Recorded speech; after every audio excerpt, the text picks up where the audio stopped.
السلام علیکم۔ تو سب سے پہلے میں سب سے معذرت کرنا چاہوں گی کہ میری طبیعت ناساز ہونے کی وجہ سے میں نیو ناول اپلوڈ نہیں کر سکی ہوں، جو کہ آج میں اپلوڈ کروں گی جتنا میری طبیعت اجازت دے گی اور جتنی میں ریکارڈنگ کر سکوں گی۔ دیکھتے ہیں کہ میں کتنی ریکارڈنگ کر پاتی ہوں۔ تو آج کا ہمارا ناول ہے جان عزیز، جو کہ سونی مرزا کا ہے۔ چلیں جی اسٹارٹ کرتے ہیں اپنا ناول۔ آئی ہوپ کہ آپ لوگوں کو پسند آئے گا، اور سب سے پہلی ریکویسٹ ہے کہ میرے چینل کو سبسکرائب کر لیجئے۔ یہ منظر ہے جرمن کے خوبصورت شہر برلن کا، جہاں ایک 45 سالہ عورت اپنے ہاتھ میں کچھ شاپنگ بیگز اٹھائے جا رہی تھی۔ اس نے اس عمر میں بھی پینٹ شرٹ پہن رکھی تھی، جس سے صاف ظاہر تھا کہ یہاں کا ہر شخص ایسا ہی لباس پہنتا ہے۔ بازو میں ایک طرف لٹکا ہینڈ بیگ، اور اسی ہینڈ بیگ کو لہرا کر چلتی ہوئی وہ اپنی ہائی ہیلز کے ساتھ شاید کوئی شوخی مارنے کی کوشش میں تھی، جب کسی تیز رفتار موٹر سائیکل سوار نے اس کا پرس چھینا اور بائک کو سپیڈ پکڑا دی۔ ہاں، کوئی روکو اسے! یہ ادھیڑ عمر عورت جرمن زبان میں بول رہی تھی، جو کہ اس ملک کی قومی زبان ہے۔ اتنے میں کوئی نوجوان لڑکی اس عورت کی پشت سے نمودار ہو کر بھاگتی ہوئی اس موٹر سائیکل سوار کا پیچھا کرنے لگی۔ سیاہ پینٹ، سرخ شرٹ اور سیاہ جیکٹ سمیت پاؤں میں پہنے ہوئے سیاہ سنیکرز، اپنے بالوں میں کس طرح کس کر باندھی گئی پونی کی وجہ سے بھاگنے کے ساتھ ہی اس کے بلیو رنگ کے بال دائیں بائیں تیزی سے لہر رہے تھے۔ گورے چہرے پر سیاہ ماسک اور نیلی آنکھوں کے گرد سرخ گلاسز پہنے وہ جرمن لڑکی اتنی تیز رفتاری سے بھاگ رہی تھی کہ بائک سوار کو مزید ریس دینی پڑی۔ جب اسے لگا کہ وہ اب بائک کا مزید پیچھا نہیں کر پائے گی، تو اس نے ذرا رک کر جھٹ کر اپنا ایک سنیکر اتارا اور نشانہ باندھ کر اس بائک سوار پر دے مارا۔ جوتا سیدھا اس کے ہینڈل پر تھا، جس کی وجہ سے وہ تھوڑا لڑکھڑایا اور موٹر سائیکل وہیں گر گئی۔ اس کے گرنے کی دیر تھی اور اس لڑکی نے اگلے ہی پل بھاگ کر اس کے سر پر پہنچنے کی چوٹ لگنے کی وجہ سے اس شخص کا گھٹنا زخمی ہوا تھا، اور اس نوجوان لڑکی نے آؤ دیکھا نہ تاؤ فوراً اس کی پٹائی شروع کر دی۔ اس کے مارنے کا انداز ایسے تھا غرض کہ وہ ہر انداز سے اس کی مار لگائے، ٹانگیں توڑے، جیسے کوئی بہت ہی بڑے کراٹے ماسٹر ہو۔ پلیز مجھے معاف کر دیں، اس شخص نے جرمنی زبان میں کہا، اور مزید اپنا غصہ نکالنے کے بعد اس لڑکی نے پرس چھین کر اسے جانے دیا۔ لوگ پولیس کو بلانا چاہتے تھے، مگر اس لڑکی نے خود ہی اسے آزاد کر دیا۔ اپنے ہاتھ میں پرس پکڑے وہ اس ادھیڑ عمر عورت کے قریب آ کھڑی ہوئی۔ یہ لیں آپ کا پرس۔ اس نے پرس ان کی طرف بڑھایا تو اس عورت نے شکریہ کہتے ہوئے لے لیا۔ ایک مسکراہٹ پاس کرتی ہوئی وہ جیسے ہی واپس مڑی تو عورت نے رکنے کا کہا۔ جی، تمہارا نام کیا ہے ڈارلنگ؟ اس نے اترا کر جواب دیا۔ یہ کیسا نام ہے؟ عورت نے ہنس کر پوچھا۔ یہ میرا نام ہے، آپ کو عجیب لگتا ہے تو لگے۔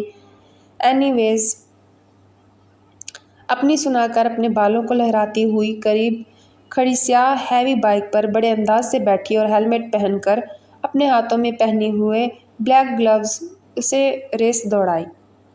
فرش پر گھٹنے ٹکا کر بیٹھا دیا گیا تھا۔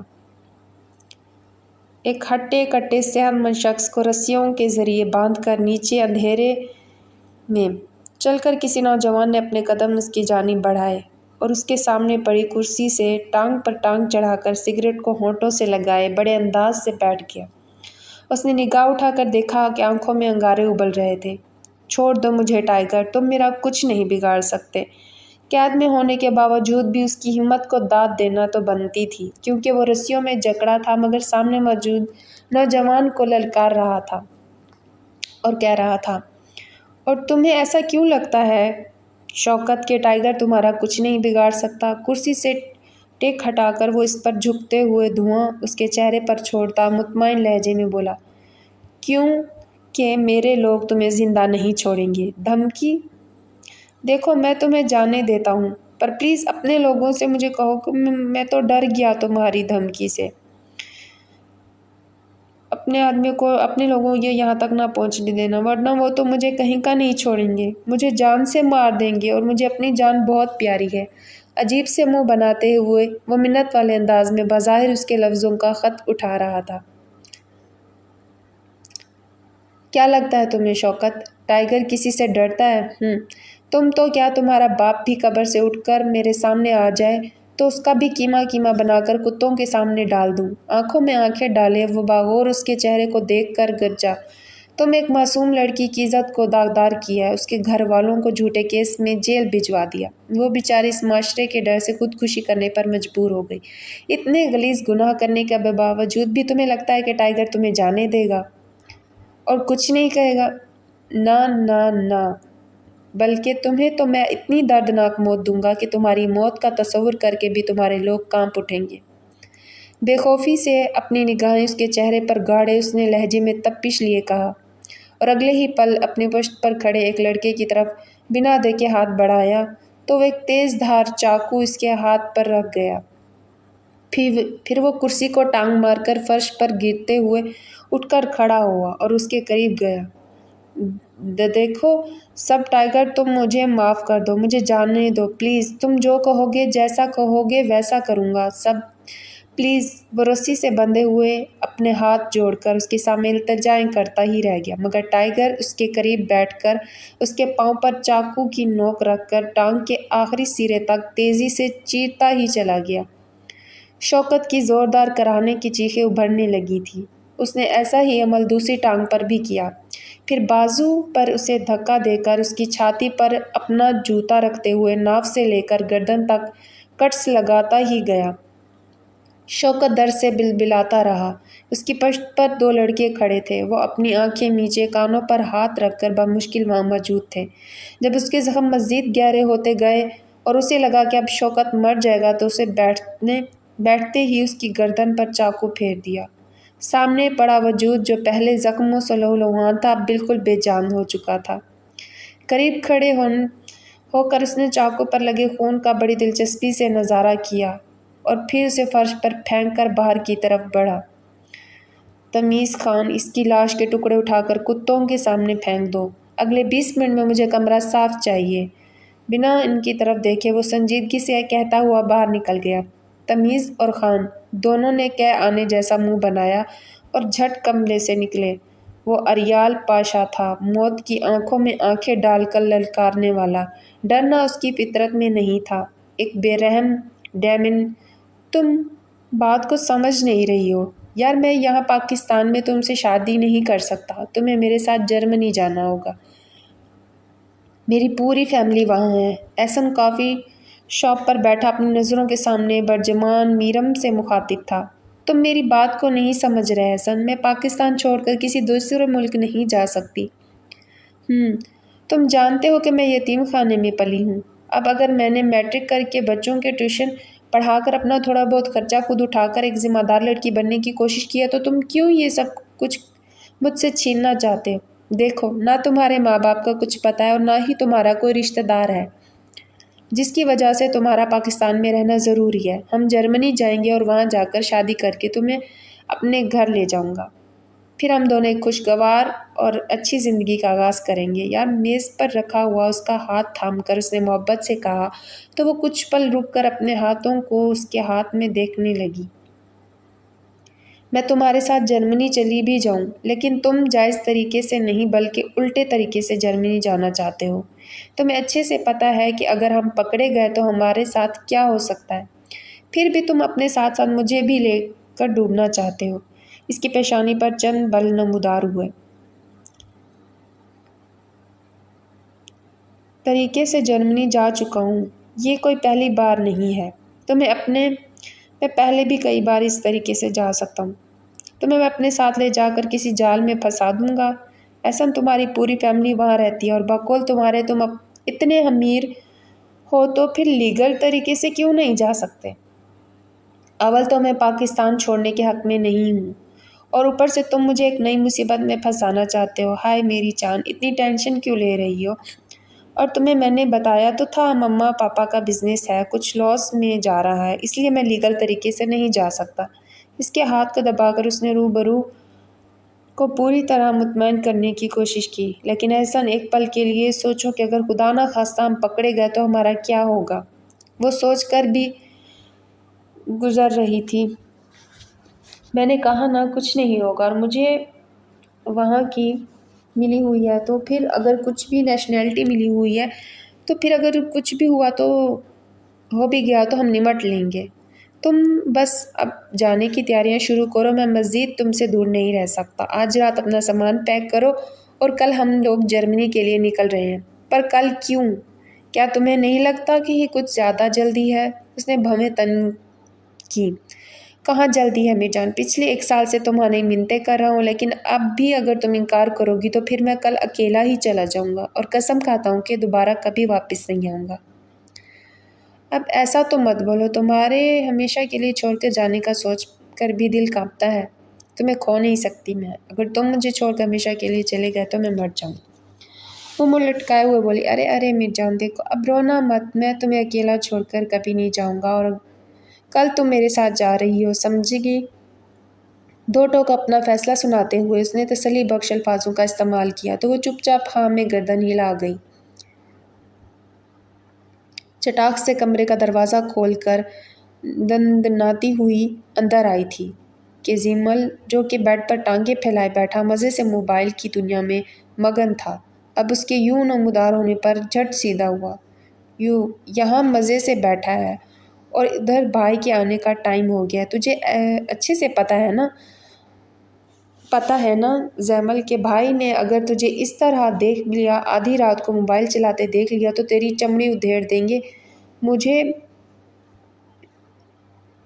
نیند نہیں آ رہی تھی تو سوچا کہ کچھ بتا دوں، اپنی دونوں پسلیوں پر ہاتھ دھرتے ہوئے ٹھنڈے میں بول کر اسے خبردار کر رہی تھی۔ کیا مصیبت ہے یار، میں کوئی لڑکی ہوں جس کے اوپر بھائی اتنی پابندیاں لگاتے ہیں؟ موبائل کو بند کر کے ٹیبل پر ایک طرف رکھتے ہوئے اس نے منہ کے عجیب و غریب نقشے بنا کر چڑچڑے انداز میں کہا، یہ بات مجھ سے کیوں پوچھ رہا ہے؟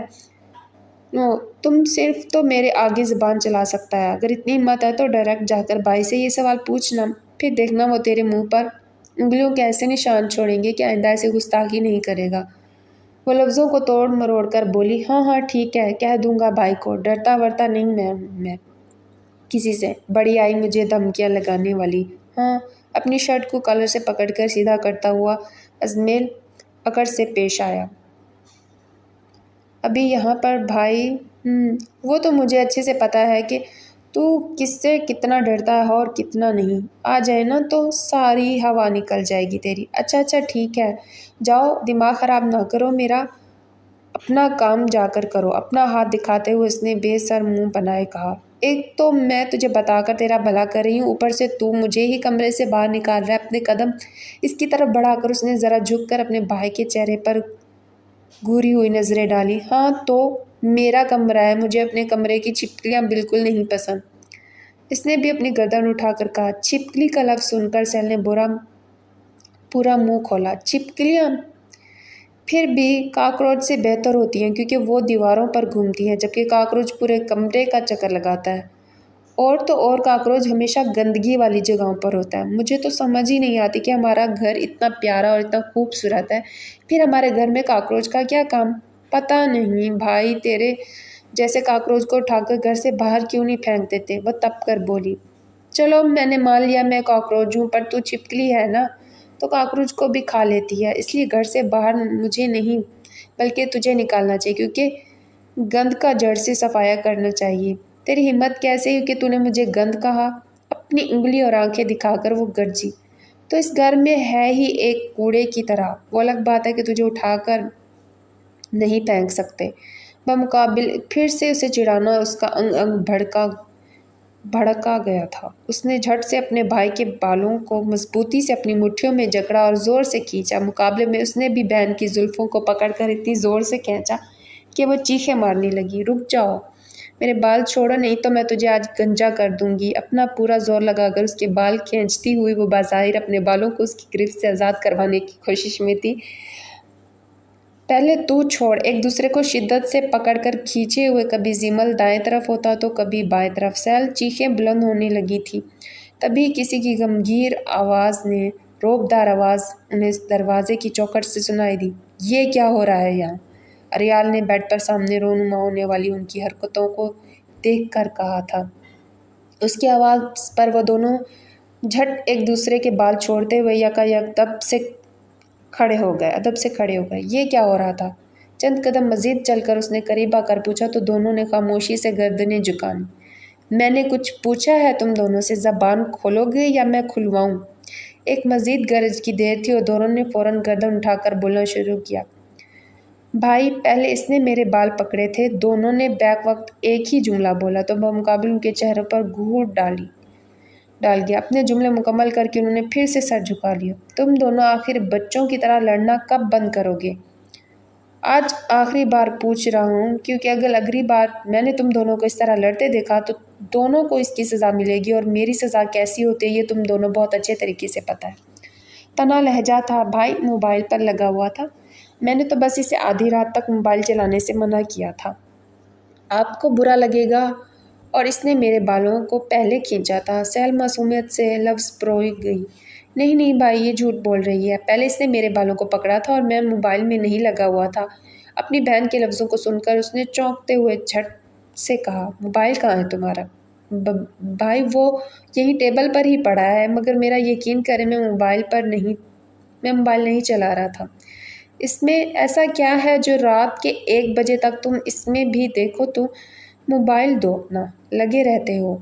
اس نے ہاتھ بڑھا کر کہا تو زمل نے ششدر ہوتے ہوئے دیکھا۔ بھائی وہ میں نے کہا موبائل دو۔ انداز میں سختی آئی اور اس نے جھٹ اپنا فون اٹھا کر اس کے ہاتھ پر رکھ دیا۔ اب یہ کل رات تک میرے پاس ہی رہے گا۔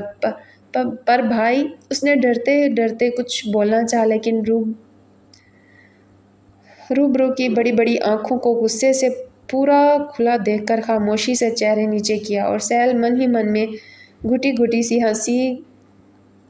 ہنس رہی تھی۔ اور تم، اس نے جب سہل کی جانب دیکھ کر کہا تو وہ فوراً ایکٹیو ہو گئی، اگر تم نے آئندہ اس کے بال کھینچے تو تمہارے بالوں کو میں خود ہی کینچی سے پکڑ کر کاٹوں گا۔ سہل کے جو میں کہتا ہوں میں وہ ڈیفینیٹلی کرتا ہوں۔ اگر اپنے بالوں کی سلامتی چاہتی ہو تو آئندہ یہ تم جانتی ہو، اس نے پھنکا کر کہا اور بڑے بڑے ڈگ بھر کر جاتا دکھائی دیا۔ زمل ایک پل میں اس کی طرف گھوما اور اس نے مندی آنکھوں سے دیکھا، شاید وہ اس کے اگلے تاثر کے لیے تیار تھی۔ دفع ہو جاؤ یہاں سے ورنہ سر پھاڑ دوں گا تیرا، وہ شدت سے بھڑک کر بولا، اور سہل آرام سے نظریں بچاتے ہوئے اپنے بالوں کو ایک طرف سے کان کے پیچھے کر کے باہر نکل گئی۔ اف، اگر سحر نے ایک بار بھی کال یا میسج کر دیا تو بھائی کو پتہ چل جائے گا اور پھر میری خیر نہیں۔ اللہ پلیز بچا لیں ورنہ بھائی مجھے جان سے مار دیں گے۔ اس کے جاتے ہی وہ منمنایا اور خوف کے گھونٹ اپنے حلق میں اتارنے لگا۔ ڈارلنگ تم ذرا آفس کے مقدمے پر نظر ڈالو، تب تک میں بشیر کے ساری انفارمیشن لیتا ہوں۔ میں اپنے آفس میں پہنچ کر تمیز نے پشت پر کھڑی لڑکی سے کہا اور خود سامنے میز پر بڑے لیپ ٹاپ کو آن کیا۔ اوکے۔ وہ اپنی پونی دائیں بائیں لہرا کر چلتی ہوئی دفتر سے باہر نکلی تو سامنے سے ٹائیگر آتا دکھائی دیا۔ گڈ مارننگ، وہ پاس جا کر بولی، اور اس نے خاموشی سے ایک سرسری سی نظر اس پر ڈال کر آفس میں قدم رکھا۔ ہمیشہ کی طرح اس کے یوں نظر انداز کرنے پر ڈارلنگ کو آج بھی غصہ آیا تھا، مگر غصہ نکالنا تو دور بلکہ غصے کو زیادہ دیر ٹھہرانا بھی اس کے لیے قدرے موزوں نہیں تھا، اس لیے اس نے سر جھٹک کر اپنے قدم اپنے کام کی طرف بڑھا دیے۔ ہاں تمیز، کیا انفارمیشن لی ہے تم نے؟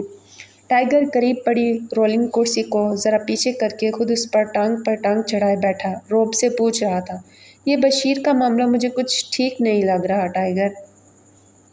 کیوں، کیا گڑبڑ ہے؟ اس نے نگاہوں کو سیکٹر کر دیکھا تو تمیز خاموشی سے لیپ ٹاپ اس کی طرف گھمایا۔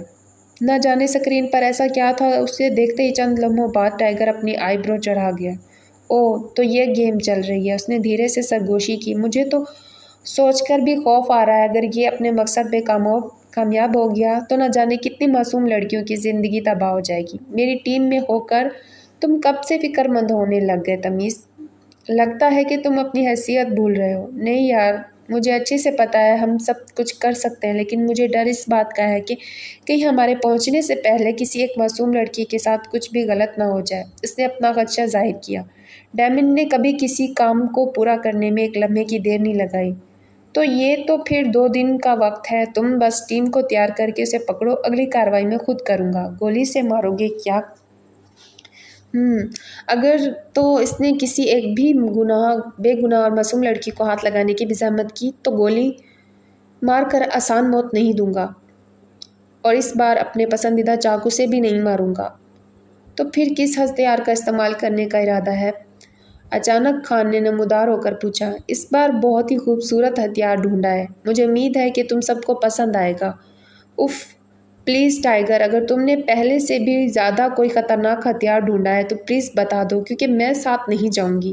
اگلے ہی پل نینا نے انٹری ماری۔ مجھے انکار پسند نہیں ہے نینا، پہلی اور آخری بار بتا رہا ہوں، اگر میری سزا اور میرے نئے ہتھیار کو دیکھنے کی ہمت نہیں ہے تب بھی تمہارے ساتھ پاس انکار کی کوئی گنجائش نہیں ہے، لیکن اگر پھر بھی تم باضد ہو کر نہیں جانا چاہتی تو یاد رکھو ٹائیگر کو اپنی ٹیم میں بزدل لوگوں کی ضرورت نہیں۔ اس نے لہجے میں آگ سموئے کہا تو وہ مسکرائی۔ میں تو بس مذاق کر رہی تھی ٹائیگر، تم تو سیریس ہی ہو گئے۔ اس نے جھٹ اپنا موضوع بدل کر صفائی پیش کرنا چاہی۔ مجھے مذاق بھی نہیں پسند ہے، دھڑلے سے کہہ کر وہ اٹھا اور اگلے ہی لمحے دفتر سے باہر نکل گیا۔ اف یار، ٹائیگر کو کچھ پسند ہے بھی صحیح یا نہیں؟ اس کے روپوش ہوتے ہی اس نے اپنی دونوں ہتھیلیاں پھیلائے، کندھے اچکا کر کہا، ہاں ایک چیز پسند ہے۔ تمیز بولا، وٹ؟ شانے مزید شدت سے سمیٹے، بے خوفی اس کے بتانے کی دیر تھی اور نینا گواری سے نظریں پھیر گئی۔ سہل، تمہارے بھائی کو میں نے دوبارہ کبھی نہیں دیکھا، کب آئیں گے وہ تمہیں پھر کبھی لینے؟ یونیورسٹی میں کتابیں سینے سے لگائے اپنے شانہ بشانہ چلتی اس سے پوچھ رہی تھی۔ تمہیں اچھے سے پتہ ہے زیمل کو مجھے پک کرنے میں موت پڑتی ہے۔ میں زیمل کی بات نہیں کر رہی، میں تو تمہارے اس ہینڈسم بھائی کی بات کر رہی ہوں، اریال کی بات کر رہی ہوں۔ اریال بھائی کے بارے میں اگر کوئی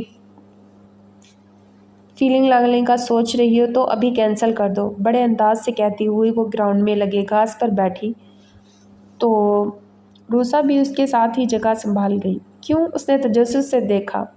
تمہیں میں کتنی بار بتا چکی ہوں، میرے بڑے بھائی بہت اسٹرکٹ ہیں، کسی لڑکی سے پیار کرنا تو دور، وہ لڑکی سے لفظ کے نام سے بھی چڑھتے ہیں۔ اب ایسا بھی مت کہو، تم بھی تو آخر روحان کو پسند کرتی ہو۔ وہیں سوچ سوچ کر تو ڈر جاتی ہوں کہ اگر بھائی کو پتہ چل گیا تو میں کسی لڑکے میں انٹرسٹڈ ہوں تو اگلے ہی دن تمہیں میرے گھر سے میری لاش ملے گی۔ اپنی بات مکمل کرنے کے اس نے نچلا ہونٹ لٹکایا۔ دیکھو، اگر تم کوشش کرو اور میں تمہاری بھابھی بن جاؤں تو تمہارے پسند کی شادی کروانے میں تمہارے بھائی کو منا سکوں گی۔ بس کر دو یار، تم تو ایسے کہہ رہی ہو جیسے بھائی میری ہی بات مانیں گے، اور تم سے تو کیا، مجھے تو لگتا ہے وہ کسی سے بھی شادی کریں گے ہی نہیں۔ میں نے تو ان کے منہ سے کبھی شادی لفظ کا ذکر ہی نہیں سنا۔ خیر، شادی کی عمر ہے ان کی، اب شادی نہیں کریں گے تو پھر کب کریں گے؟ میں نے بتایا تو ہے، مجھے لگتا ہے کہ بھائی کبھی شادی نہیں کریں گے۔ اب یہ بکواس چھوڑ دو تم۔ اگر تم میرے لیے کچھ کرنا چاہتی ہو تو بس اتنا کر دو کہ کسی طریقے سے اریال کو مجھ سے ملوا دو اور ہماری تھوڑی بہت انڈرسٹینڈنگ کروا دو۔ تم نے میرے بڑے بھائی کے لیے ایک دل میں فیلنگز لا کر بہت غلط کیا ہے، کیونکہ وہ ہر طرح کے جذبات سے عاری انسان ہے۔ یار، اب دوست ہونے کے ناطے تھوڑی کوشش تو کر ہی سکتی ہو نا۔ چلو میں کرتی ہوں کوئی پلان، ملواتی ہوں تمہیں۔ یہ ہوئی نا بات۔ اس کا چہرہ خوشی سے چہک اٹھا۔ اچھا، تم پلیز میرا ایک کام کرو گی؟ ہاں، کیوں نہیں؟ ذرا روحان کو کال کر کے پوچھ لو کہ وہ یونیورسٹی کتنے دنوں تک آئے گا۔ جب سے وہ اپنے پیرنٹس کے ساتھ اپنے نانا کے گھر گیا تب سے وہ چھٹیوں پر ہے، اور میرا بالکل بھی دل نہیں لگتا۔ میں اسے فون کر کے پوچھوں گی تو اسے لگے گا کہ میں اس کے پیچھے پڑ گئی ہوں۔ اتنی فکر کیوں کر رہی ہو؟ میں تمہیں آج شام تک ہی پوچھ کر بتا دوں گی۔ تھینک یو یار، وہ مسکرائی اور چلتے ہیں، بھوک لگی ہے۔ اچانک کھڑے ہو کر بولی، چلو بول کر مجھے شرمندہ مت، تھینک یو بول کر مجھے شرمندہ مت کیا کرو۔ اب اس نے اس کا ہاتھ بڑھایا تو اس کے ہاتھ کا سہارا لے کر زور لگاتی ہوئی وہ اس کے ساتھ ساتھ چلنے لگی۔ بشیر کو رسی سے باندھ کر اس کے سامنے بٹھایا گیا۔ اپنی نگاہیں اٹھا کر اس نے سامنے کھڑے 29 سالہ نوجوان کو دیکھا جو حقارت سے اسے گھورتا دکھائی دیا۔